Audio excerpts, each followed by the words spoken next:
Bonsoir, je vais commencer par me présenter. Donc, moi, je suis Tuc Duhal. Et donc, je suis Solution Engineer chez GitHub. Ça fait 4 ans que je travaille chez GitHub. Mon vrai métier, c'est d'aider les gens à implémenter GitHub chez eux. Mais GitHub, de la plateforme DevOps, DevSecOps, jusqu'à Copilot. Juste une petite question. Est-ce que vous savez quand Copilot a été créé? Juin 2021. C'est-à-dire que c'est le premier produit GenAI, on va dire un peu grand public, alors grand public pour les développeurs. Et en fait, c'est assez rigolo parce que ChatGPT, c'est arrivé en novembre 2022. Donc en fait, depuis entre 2021 et 2022, on a commencé déjà à avoir pas mal d'utilisateurs. Et ça a vraiment explosé après l'arrivée de ChatGPT, puisque tout le monde s'est dit on va faire du GenAI, on va faire du GenAI, on va faire du GenAI. Moi, le premier, c'est-à-dire que moi, j'ai commencé à travailler avec Copilot en septembre 2021. Et quand je dis travailler avec Copilot, à l'époque, on ne faisait pas de présentation comme ce soir, c'était vraiment découvrir la technologie. Et en fait, je développe, j'ai pas le droit de bouger, je développe une application autour de la planche à voile qui s'appelle winder.org. Et d'ailleurs, c'est pas très sympa, je suis venu dans le sud pour faire de la planche à gruissant, il n'y avait pas de vent ce week-end. Et donc, j'utilise beaucoup Copilot en tant que développeur sur mon application perso. Moi, je ne suis pas un développeur de GitHub ou de Copilot. Ça a commencé par la complétion. Si vous êtes dans l'éditeur de texte, ça prend votre contexte dans l'éditeur, ce qu'il y a autour du curseur, pour rajouter. Et en fait, l'idée, c'est ça capture ce que vous êtes en train de faire localement. Quand je dis ça, c'est l'extension dans votre IDE. Ça envoie un contexte, un prompt au modèle qui va renvoyer du code que vous allez accepter ou pas. Ça, c'était la première itération. Et ça a progressé. Un des cas d'usage qui avait beaucoup utilisé au début, avant d'avoir la partie conversationnelle, c'était prendre des commentaires, mettre un commentaire dans le texte, demander à suggérer du code à partir du commentaire. Avec la partie chat, il n'y a plus trop besoin. Ça continue d'évoluer. C'est-à-dire qu'on a changé le modèle, on était parti sur un modèle 3.5, GPT 3.5, GPT 3.5 Turbo. Depuis 2-3 semaines, c'est sur GPT 4o, ça bouge tout le temps. Et on rajoute des informations. L'idée de GitHub Copilot, ce n'est pas de vous transformer en prompt engineer. Vous êtes software engineer, vous travaillez dans votre IDE, il ne faut pas devenir un expert du prompt. Par contre, il faut bien comprendre un petit peu comment ça marche et ça vient avec l'usage. L'autre partie, c'est toute la partie conversationnelle. C'est-à-dire que l'idée de GitHub Copilot, en tout cas quand on parle dans l'IDE, c'est de ne pas sortir, de ne pas avoir besoin de faire un copier-coller pour aller le mettre dans un autre outil, de ne pas avoir besoin de changer d'environnement, de rester à l'endroit où est le code, que le code qui est ouvert dans votre IDE serve de contexte, qu'il y ait une compréhension de cette information.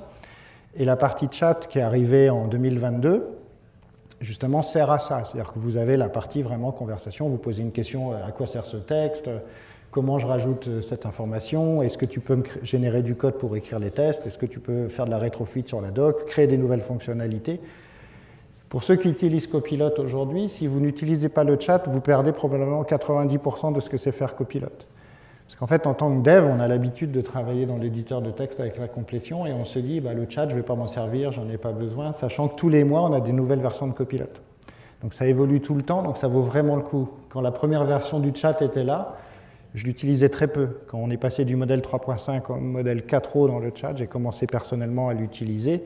Quand on a rajouté le mode edit, le multimodèle, quand on a rajouté, parce que là on peut choisir entre Claude, Google Gemini, GPT, 4.1, 4o, O1, O3, en fait je m'en sers de plus en plus. Là dernièrement, la semaine dernière, on a lancé la partie agent, donc ça évolue très très vite. Donc, il faut toujours se remettre. Alors, je pense qu'en tant que si vous êtes ici, c'est que vous vous remettez en question, en tout cas, d'après la curiosité. C'est la même chose dans l'outil, en fait. L'outil, il bouge très, très, très, très vite. Par contre, l'architecture dans l'IDE, elle est relativement simple. Aujourd'hui, c'est que du SaaS. C'est-à-dire que GitHub va utiliser un modèle qui est hébergé sur le tenant Azure de GitHub, sur le tenant AWS ou le tenant Claude, ou Gemini de GitHub. Vous ne pouvez pas héberger votre propre modèle chez vous, mais par contre, vous n'avez pas besoin d'avoir votre code sur GitHub.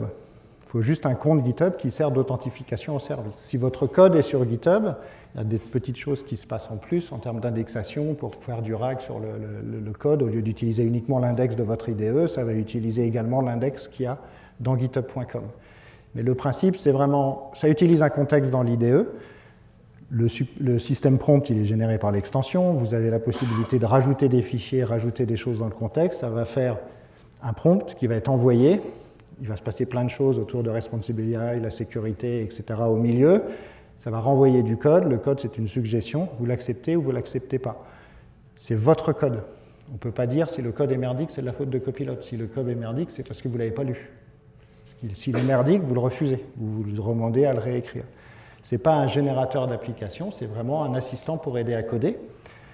Ça veut dire, quand je dis ça, il y a deux raisons pour lesquelles je dis ça, ou trois raisons. D'un point de vue licence, c'est votre code. Le code, quand il est accepté, il fait partie de votre projet. Il appartient à la personne qui a écrit le code ou à la société à qui appartient le code. Il n'y a pas de notion de propriété intellectuelle. C'est comme si le développeur avait travaillé dessus. En termes de sécurité et qualité, c'est du code qui est écrit comme si c'était le développeur, dont toute votre plateforme d'intégration continue de sécurité doit passer. Et d'ailleurs, quand moi je parle de Copilot, si vous n'avez pas d'automatisation sur votre CI ou votre CD pour la sécurité et la qualité, n'utilisez pas de l'IA pour écrire du code, parce que vous allez écrire plus de code, potentiellement plus de merde. Et après, vous allez dire, oh, c'est pas de ma faute, c'est l'IA. Ben oui, mais l'IA ne va pas résoudre tous les problèmes, même avec du multi-agent ou je ne sais quoi. Non, c'est vraiment très important. Au début, le gain que vous allez gagner à la rigueur à utiliser de l'IA, utilisez-le pour mettre en place des bons outils de CI, de la qualité, de la sécurité, bien scanner le code. Comme ça, vous allez avoir de plus en plus confiance. Parce qu'en plus, Copilot utilise le contexte, donc votre code, pour faire des suggestions. Plus votre code est propre, plus les suggestions sont propres. Sans entraîner le modèle sur votre code, c'est juste le contexte. Et le dernier point, il y a toute une partie autour de la sécurité sur le code, du côté responsible et éthique autour de l'IA. C'est-à-dire que tous les services qui sont disponibles au sein, comme ça tourne sur Azure l'inférence, tout ça, on va vérifier que le prompt correspond bien à des questions que vous posez autour du code. Si vous demandez la recette d'une pizza, il ne va probablement pas répondre. Par contre, si vous demandez une recette d'une pizza dans un test, il va répondre. C'est chouette, ça. Quand on génère du code, si on génère du code qui fait plus de 150 caractères, on le passe dans un filtre et on vérifie si ce code existe quelque part. Parce que le code a été créé, il est suggéré, mais avant d'être envoyé à l'utilisateur, on vérifie s'il y a du code identique qui existe dans un repo public. Selon votre configuration, soit on vous alerte, soit on le bloque. Ça, c'est beaucoup utilisé dans les entreprises, avec des départements juridiques très pointilleux. En gros, toutes les grosses entreprises. Parce que c'est du SaaS, on a peur de la propriété intellectuelle, on a peur de plein de choses. Alors ça, cette slide, c'est presque la plus importante dans un contexte d'entreprise. On n'envoie pas tout le code sur GitHub. On fait que des suggestions. Vous acceptez le code. Dès que la suggestion est faite, on efface tout ce que vous nous avez envoyé. On ne garde jamais le prompt et on ne garde pas les suggestions. Donc on n'entraîne pas le modèle sur votre code. C'est ce qui permet à GitHub Copilot, et aux autres produits qui ont cette même politique, d'être utilisés dans toutes les industries. On est à peu près utilisé dans toutes les industries. Ça a permis énormément. Au début, pour des questions d'éthique, au tout début de Copilot, on gardait les suggestions, on gardait les prompts, parce qu'en fait, quand il y a un abus de service, quelqu'un qui envoie une insulte au service, c'est flagué, ça. Je pense que vous avez déjà testé sur vos modèles en SaaS. Quand vous utilisez ça, si vous insultez le service, vous avez un flag. Vous avez de la content, genre, je ne sais plus, content check ou je ne sais pas quoi, qui permet de vérifier qu'il y a eu des personnes qui ont mal utilisé le service. Dans Copilot, en fait, on flague ça, mais on ne garde pas le prompt. On sait juste que dans un cas, c'est une insulte, dans un cas, c'est parce que quelqu'un a essayé d'écrire un script de DDoS, on ne lui a pas permis, mais on ne garde pas les prompts. Sauf sur les versions gratuites de Copilot. Si vous êtes sur une version gratuite de Copilot, vous allez décocher en disant « ne garde pas mes données ». Mais par défaut, on la garde. Et ce n'est pas pour entraîner le modèle, c'est plus pour comprendre comment les utilisateurs travaillent. Donc tout ce qui est payant, enterprise, business, etc., vous êtes sur ce modèle-là. Il y a toute une page autour de GitHub, sur Copilot, sur tout ce qu'on fait sur les données, la sécurité, quel est le modèle, comment c'est entraîné, tout ça. Par contre, c'est une extension dans l'IDE. Je vais vous parler un tout petit peu de ce qui se passe dans github.com pour ceux qui ont des projets open source ou autres. Mais ce qui est important, c'est que Copilot, on veut le mettre à disposition sur tous les éditeurs, en tout cas les éditeurs les plus importants sur le marché. Donc VS Code, Visual Studio, Vim, toute la suite JetBrains, Xcode et Eclipse. Alors moi, je suis un développeur Java, donc je suis sur IntelliJ et sur VS Code. Et par contre, on ne peut pas développer à la même vitesse sur tous les IDE. Donc le meilleur IDE pour Copilot, c'est VS Code. Alors, VS Code, c'est gratuit, donc ça vaut vraiment le coup que n'importe quelle personne qui fait de l'IA aujourd'hui utilise VS Code. Vous le prenez, vous l'installez, quel que soit le langage de programmation. Sur la partie complétion, on supporte tous ces IDE. Sur la partie chat, on n'a pas mis de chat dans Vim.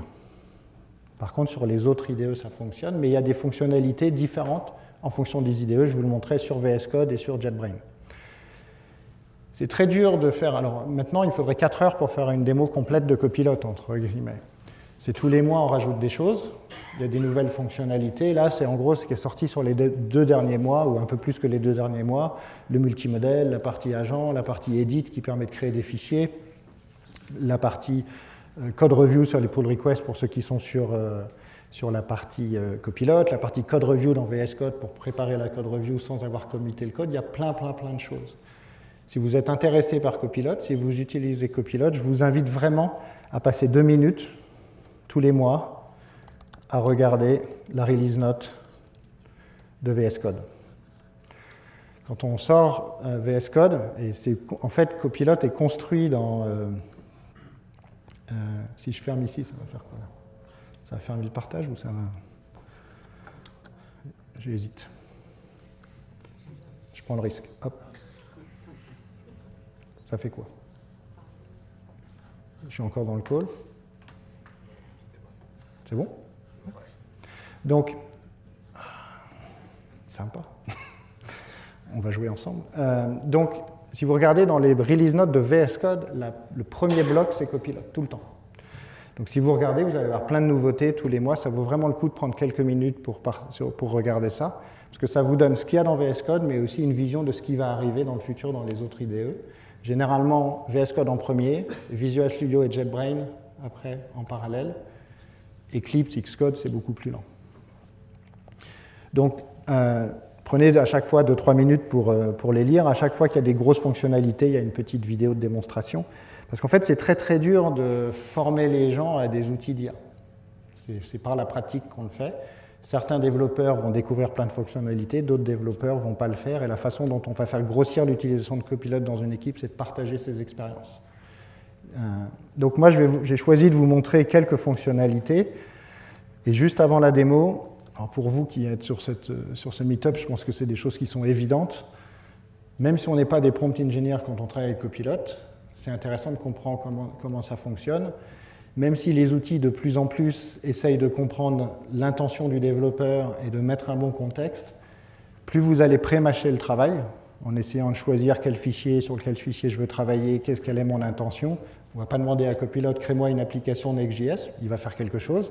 Par contre, si on lui dit, crée-moi une application Next.js en version 15, en rajoutant ce composant-là et en faisant ci et faisant ça, en donnant plus d'exemples et plus de contexte, il va avoir un résultat qui va être plus précis. Moi, je travaille beaucoup par petits prompts itératifs.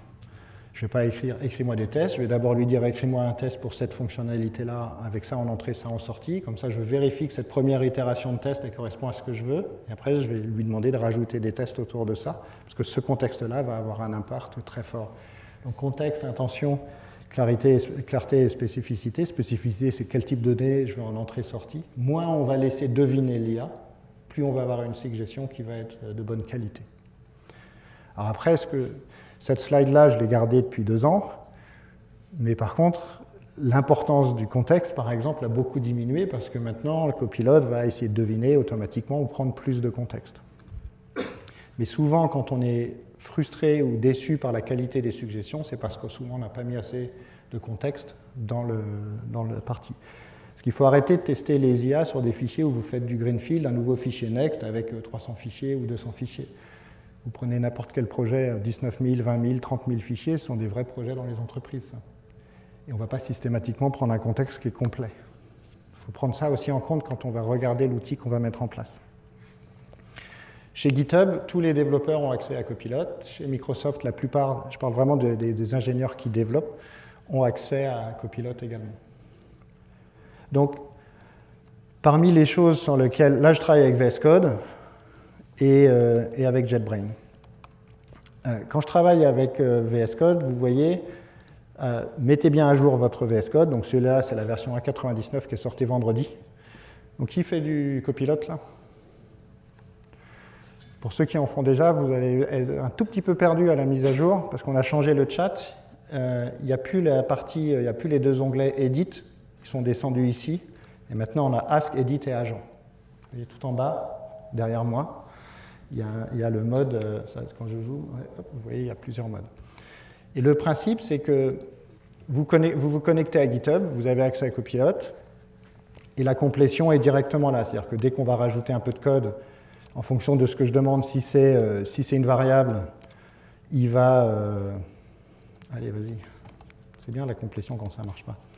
Et en fait, le truc qu'il faut garder en tête, parmi les choses qu'on a rajoutées dans les 2 derniers mois, c'est ce qu'on appelle le Next Edit Suggestion, c'est la capacité à aller modifier l'autre partie du fichier. Vous voyez, il est déjà en ligne 17 à me proposer. J'accepte la ligne 17, il va aller regarder l'autre endroit à partir à l'autre endroit. Pour activer les fonctionnalités de Copilot, vous les mettez ici, vous allez là, vous avez différentes fonctionnalités que vous pouvez mettre en place. Moi, j'utilise toujours la complétion quand je code, il n'y a pas que ça soit en utilisant le nom des commentaires, en utilisant simplement en commençant à coder comme ça et laissant Copilot générer le code par rapport aux paramètres sur lesquels je travaille. Mais c'est vrai que de plus en plus, je vais utiliser la partie chat ou inline chat. À n'importe quel endroit, vous allez pouvoir faire un raccourci clavier qui est commande I, qui va vous donner accès au chat. Et là, alors moi, j'ai plus l'habitude de taper en anglais, mais vous pouvez taper en français si vous voulez. Create a function to return XML. Je peux changer le modèle, si je veux prendre un autre modèle. Je peux aller attacher des fichiers si je lui dis que j'ai besoin d'aller chercher dans la codebase quelque chose. Je fais dièse et je vais aller chercher des choses au niveau du contexte que je vais mettre en place. Typiquement, si vous avez une issue dans GitHub, dans Jira ou autre, vous pouvez à la rigueur proposer ici « implémente cette issue ». Alors, je ne le ferai pas en inline chat dans ce cas-là, je le ferai plutôt dans le chat, mais c'est tout à fait possible. Donc, si je fais ça, il va proposer du code. Alors, Gemini, je l'utilise très peu. Il accède le code et il va me proposer du code que je refuse ou pas. Et ce qui est intéressant quand il fait ça, c'est que vous pouvez continuer de coder avant d'accepter. Vous allez continuer à coder avec la complétion. Donc, il y a plein de façons de travailler. L'autre façon, c'est de vraiment utiliser la partie chat conversationnelle. Celle que j'utilise vraiment de plus en plus, parce qu'elle est de plus en plus puissante. Alors, soit directement dans un... Là, je vais volontairement switcher sur IntelliJ.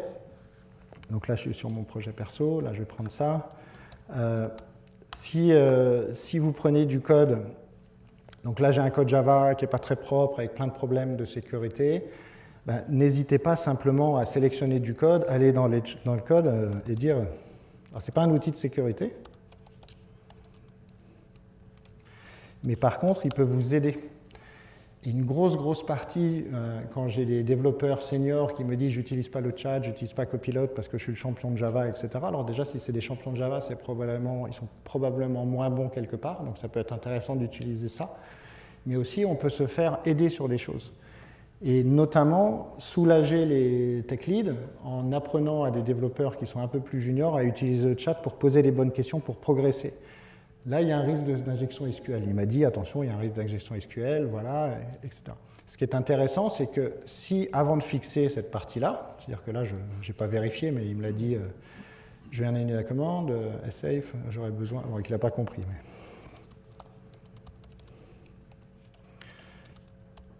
J'espère que là, il va mieux comprendre. Mais quand... c'est très bien, c'est la vraie démo. Mais sinon, en fait, ce qui est intéressant, c'est de continuer de discuter sur cette partie-là. Donc, en fait, je vais lui demander, hop, rajoute le fichier, pourquoi tu n'as pas pris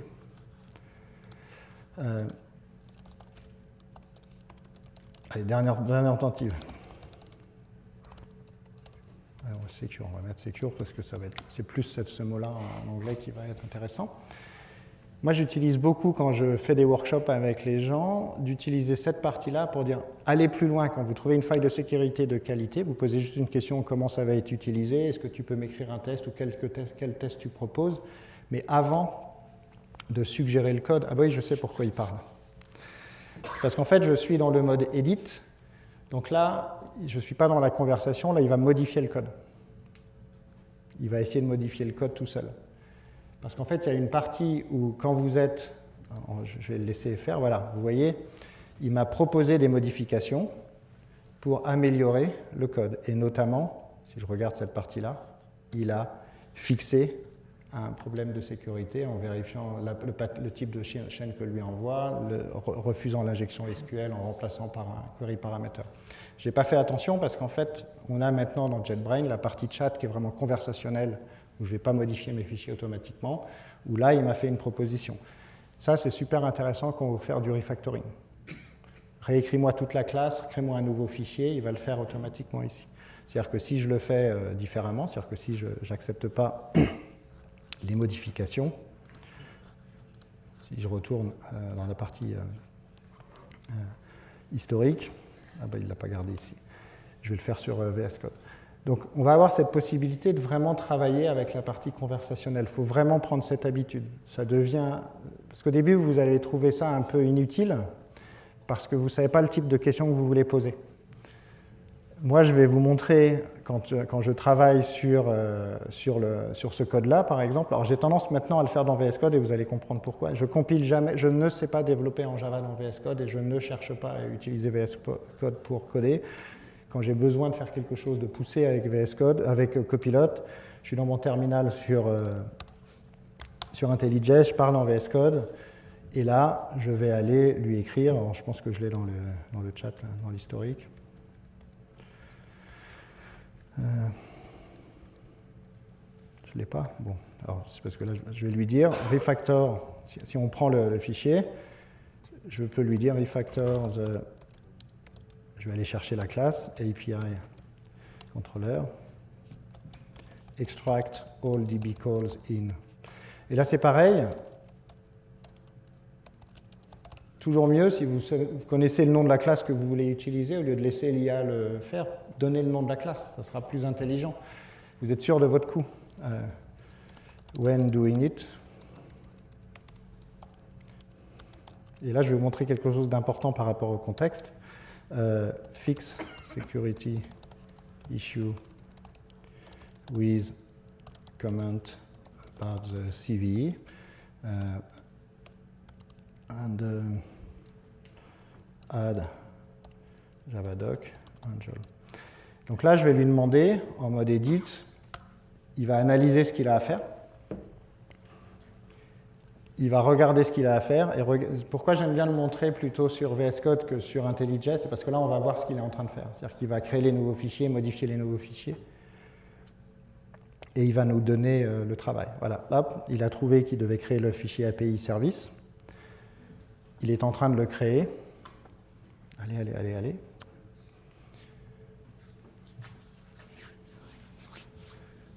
Et il va l'ouvrir en mode diff, qui va me permettre de voir. Alors là, comme il a créé un nouveau fichier, il essaye, je ne sais pas ce qu'il fait. Voilà. Donc, vous voyez, on voit ici tous les répertoires et les fichiers qui ont été modifiés. Il m'a fait cette proposition de code. Je peux accepter ou refuser le code sur l'API service. Ça, il a extrait de mon contrôleur Java. Et si on regarde ici, il m'a bien rajouté un logger. Alors pour ceux qui ne font pas du Java, Joule, c'est Java Util Logging. C'est le système de login par défaut dans Java. Il m'a bien fixé le problème d'injection SQL en mettant un petit commentaire. Il a remplacé ça par un query parameter. J'aurais pu lui demander de faire autre chose. En parallèle de ça, il a fait tout le refactor de ma classe. Et dans ce contexte-là, je peux continuer avant même de valider. Je peux lui dire add test to validate my SQL injection fix. Et donc je suis dans un mode où je vais vraiment avoir la conversation pour écrire le test. Et comme il a l'historique de la conversation, les fichiers qui ont été modifiés, vous voyez qu'il a fait une certaine partie. Alors ce qui est intéressant, c'est que pourquoi il me met ici adding test and validate, c'est parce que j'ai créé un fichier, c'est pour ça que je vous l'ai montré sur VS Code. Systématiquement, il rajoute dans mon contexte de ma conversation le copilot instruction, en fait, qui est presque un système prompt. Alors, ce n'est pas un système prompt, parce que le système prompt, il est innové de l'éditeur. Mais si je regarde dans mon copilot instruction, je lui ai dit, tu fais telle et telle étape. Alors là, je ne lui ai pas dit, donc il ne l'a pas expliqué, mais comme je lui ai dit précédemment, on peut mettre des informations en disant, tu me réponds tout le temps en français, tu vas aller chercher ces informations à tel endroit ou pas. Ça va changer énormément l'expérience. Vous le mettez dans votre repo GitHub, dans votre repo Git, pardon, et après, comme ça, tous les développeurs vont pouvoir tirer parti de cette partie-là. C'est ce que je fais quand je développe le front-end de mon appli, que je vais essayer de retrouver. Ici, Et c'est pour ça que je pensais être là. Là, je lui ai dit, non seulement utilise ces classes-là quand tu travailles, mais j'ai fait aussi des prompts spécialisés quand je fais de l'internationalisation. C'est-à-dire que mon application qui est là, j'ai un catalogue produit où j'ai plusieurs langues. Quand je vais devoir rajouter une langue, je vais devoir faire les mêmes étapes. Alors je peux laisser l'IA dire débrouille-toi, retrouve l'endroit où c'est. Mais moi je le sais, j'ai rajouté l'internationalisation. Donc en fait, ce que j'ai créé, c'est que j'ai créé un petit prompt.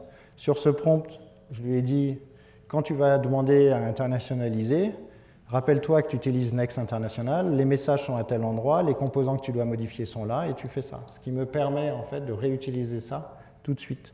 Si j'ai besoin de rajouter une langue, alors je ne vais pas sauver ce que je viens de faire, je vais ici, je vais dans cette partie-là, je vais lui dire utilise un prompt, va chercher le prompt sur l'internationalisation, donc il me l'a mis dans le contexte, vous voyez le petit drapeau qu'il y a ici, add Italian.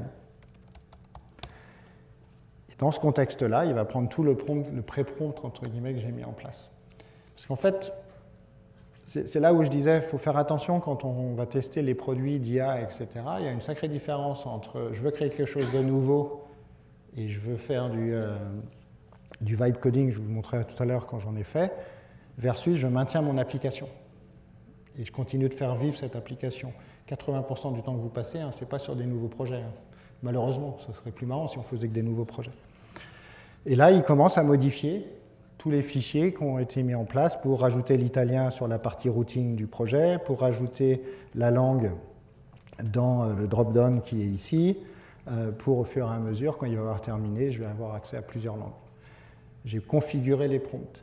Et il y a plein de petites commandes qu'on peut faire comme ça, c'est-à-dire qu'ici, quand on regarde dans GitHub Copilot, j'ai toute une liste d'IS qui peut aller chercher du code, chercher une page web, chercher de la doc, récupérer des informations sur des systèmes externes. C'est là que je vais vous parler de justement comment on intègre les systèmes externes dans GitHub. Et c'est un peu lié aux agents dont parlait Adrien. C'est que maintenant qu'on sait que l'IA peut aider les développeurs dans toutes les tâches, et quand je dis dans toutes les tâches, c'est vraiment toutes les tâches. Vous faites de l'infrastructure as code, vous faites du SQL, vous faites de la doc, vous écrivez des specs. Je vais juste vous montrer un petit truc que j'ai fait tout à l'heure quand je préparais la démo qui est ici. C'est sur mon projet ici. Tac, je cherche juste ici. J'ai demandé, alors, je vous montre juste les prompts. J'ai un squelette de société, un squelette de projet, et je lui ai demandé d'écrire des specs. Je suis sorti d'une réunion, j'ai discuté avec l'équipe marketing, on veut faire un projet de banque en ligne pour la génération Y. Je lui ai demandé, écris-moi les specs, crée-moi les issues et les user stories. En fait, il est parti. À partir d'un prompt tout simple, il a commencé à m'écrire, voilà les fonctionnalités dont tu as besoin. Et ça, je l'ai fait à partir de VS Code. J'ai dit, écris-moi des specs, pousse ça sous forme d'issue. Et après, pour chacune de ces épiques, crée-moi les user stories pour chacune d'entre elles. Alors là, moi, quand je fais ça, je passe 2-3 minutes à écrire le truc, à pousser. Dans la vraie vie, on va itérer, on va relire, mais c'est super efficace. Parce qu'en fait, on est dans un outil qui permet de travailler. Et après, ce que je lui ai dit, j'ai dit, est-ce que tu peux, à partir de la doc que tu as créée et la doc technique que tu as écrite, la doc technique a été écrite avec la même façon, où je lui ai dit, crée-moi la doc pour décrire les différentes pages, donc décris-moi le projet, fais-moi les diagrammes d'interface pour tous ces projets, écris-moi la base de données, décris-moi la base de données. Donc ça, les prompts, ils sont ici. Comme j'ai pas trop, c'est long à générer en fait. Si à chaque fois on lance tous les trucs, il faut attendre qu'il ait généré tous les fichiers. Si je vais dans les prompts, je vais vous montrer. Le premier prompt que j'ai fait, je lui ai dit, je sors d'une réunion avec l'équipe marketing, crée-moi une liste des fonctionnalités. Après, crée-moi les issues et toutes les user stories derrière. Donc là, il écrit dans GitHub directement à partir du chat. Je lui ai dit de faire le back et la doc. Et dans la doc, je lui ai demandé, c'est là où il m'a écrit tous les petits diagrammes que je vous montre, ceux-là, là, la base de données, le type d'opération que ça va avoir, l'API REST qui est documentée avec le service. Maintenant qu'on a de la doc, on peut faire l'inverse, c'est-à-dire qu'on peut lui demander de générer l'application. Alors là, on est dans un mode où on fait tout avec l'IA, donc ça devient un peu compliqué. Et là, je lui ai demandé dans la première étape de me générer de la doc pour décrire l'application mobile. Il faut juste que je retrouve mon écran. Sur cette partie-là, en utilisant le prompt qui est là, alors, désolé, ici, avant de créer la documentation, est-ce que tu peux me documenter ce que j'ai à faire pour la partie mobile? Ce qui va me permettre de m'aider à générer le code après. Alors, dans la vraie vie, on va relire, on va changer, mais ça fait un boulot, c'est vraiment impressionnant parce que le boulot qui a été fait là, c'est celui-là. C'est-à-dire que si je viens ici, il a rajouté la partie Mobile First Design. Ah, je ne l'ai pas sauvé, zut. Ah si, il est sur une autre branche. Moi, je vous montrerai sur l'autre branche. Et à la fin, je lui ai demandé, à partir de tout ça, crée-moi l'appli. Là, je l'ai fait juste un instant, je l'ai lancé juste avant, parce que c'est long, il m'a analysé cette partie-là, il a regardé quels étaient les fichiers. J'avais juste une application Next qui était vide, il m'explique toutes les étapes qu'il va faire, et il commence à créer les fichiers. Tout un par un, pour à la fin avoir ça. Ça, c'est l'application qui m'a généré directement. Alors, quand vous avez entendu parler de vibe coding, c'est ça. Je ne sais pas si c'est bien ou pas bien. Pour le prototyping, c'est top. Par contre, ce qui est important ici, c'est que vous allez itérer. Alors, juste avant de terminer, je vais partir sur un truc qui est important, c'est comment on intègre avec le reste du monde. C'est-à-dire que pour faire ça, j'ai besoin de ma vraie base de données de test, de me connecter à mon Jira ou autre chose. Le mode agent va appeler des outils les uns derrière les autres, comme tu l'as cité avec la partie agent. Là, on va supposer, je vais annuler cette modification, je vais répartir. Je veux qu'à partir de ma base de données, dans laquelle j'ai mes données, donc j'ai une PostgreSQL dans laquelle j'ai mes données, j'aimerais qu'il me crée dans mon application Java la partie rajouter un modèle. Oui, on est dans Java, il y a toujours 50 000 repos, 50 000 folders. Donc je veux rajouter par exemple la table Customer. Dans GitHub, je vais rajouter ce qu'on appelle un MCP Server, le modèle Context Protocol. Vous avez tous entendu parler de MCP, probablement. En fait, cette capacité à intégrer des API dans des clients ou des serveurs. Dans ce cas-là, moi, je suis un client. Copilot est un client. Je vais installer un serveur. Le serveur, c'est quelque chose qui me permet d'aller chercher des informations dans Postgres.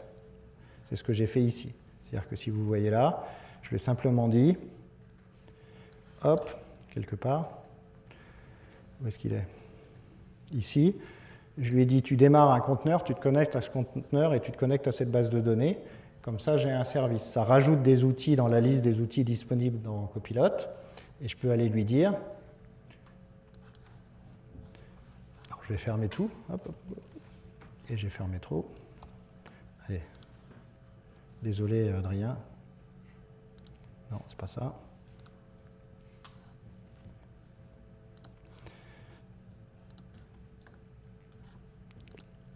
Donc là, quand les outils vont se monter, les outils sont directement disponibles sous forme de commandes comme ça, ou alors il va deviner par rapport au prompt que je veux lui donner. Pour être sûr de mon coup, là, je vais simplement lui dire ici, avec la requête, tu vas chercher list all tables.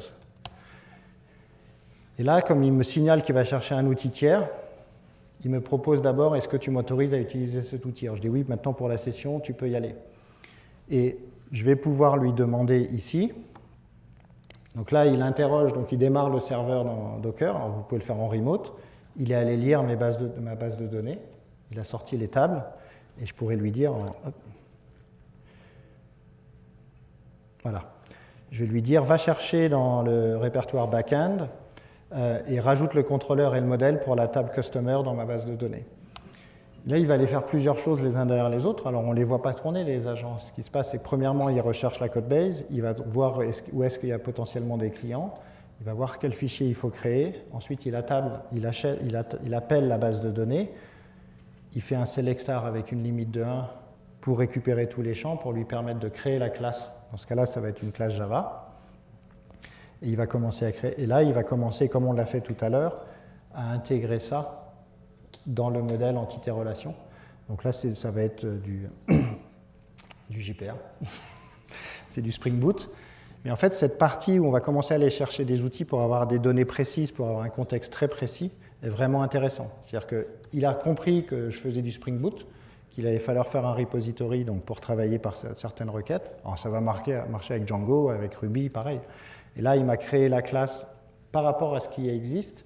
Comme je lui ai déjà donné, il y a déjà une classe, il m'écrit toute l'API, ces parties-là. Et l'IA, c'est super pratique pour ça, parce que vous l'avez fait déjà 1000 fois, 2000 fois, 3000 fois, il va le faire plus rapidement que vous et au même niveau que vous. Comme ça, vous pouvez vous concentrer sur l'autre partie qui, dans mon cas, est développer du front. Désolé pour les petits problèmes, mais en tout cas, j'étais très content de vous passer ici. Merci.